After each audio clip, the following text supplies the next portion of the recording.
L'aventure a débuté par la réalisation d'un film portant sur les objectifs du millénaire pour le développement. Il y a 4 ans, Marc Oberon, lui-même réalisateur, s'associe à de grands noms du cinéma, tels que Wim Wenders ou Jane Campion, pour sensibiliser le grand public à la lutte contre la pauvreté.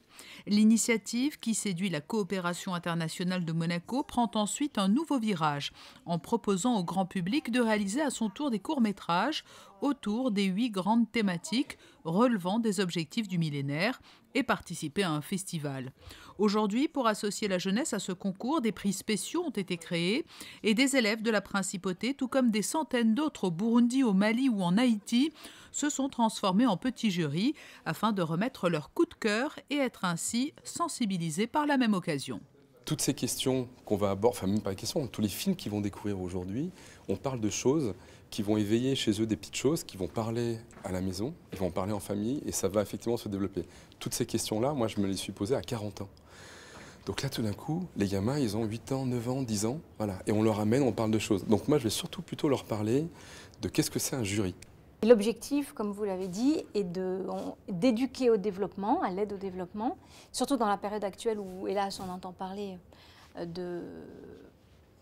du continent africain et du Moyen-Orient, etc., sous des auspices un peu de sécurité, de tensions politiques, sociales, etc.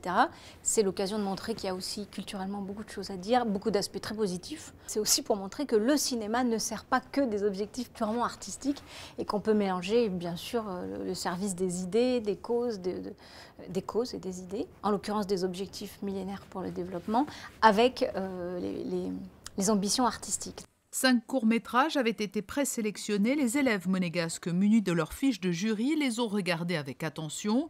Films d'animation ou films plus traditionnels, les messages forts qu'ils véhiculent ont touché les jeunes spectateurs.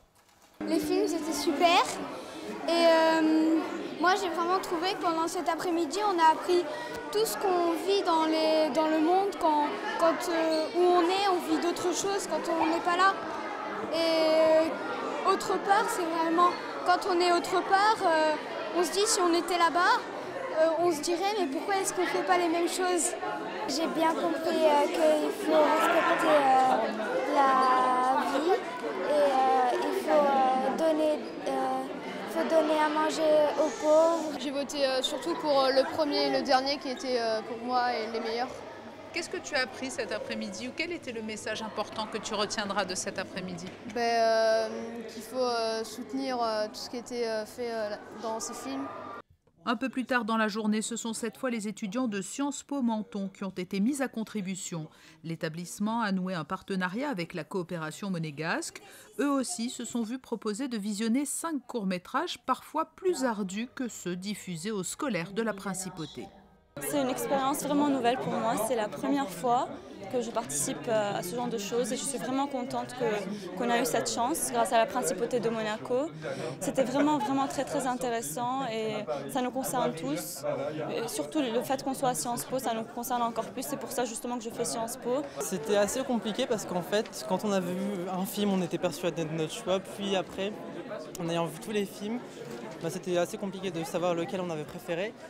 Et surtout le lien avec le développement. Alors c'est très intéressant parce que ces films ont été réalisés avec un objectif, celui de promouvoir les objectifs du millénaire.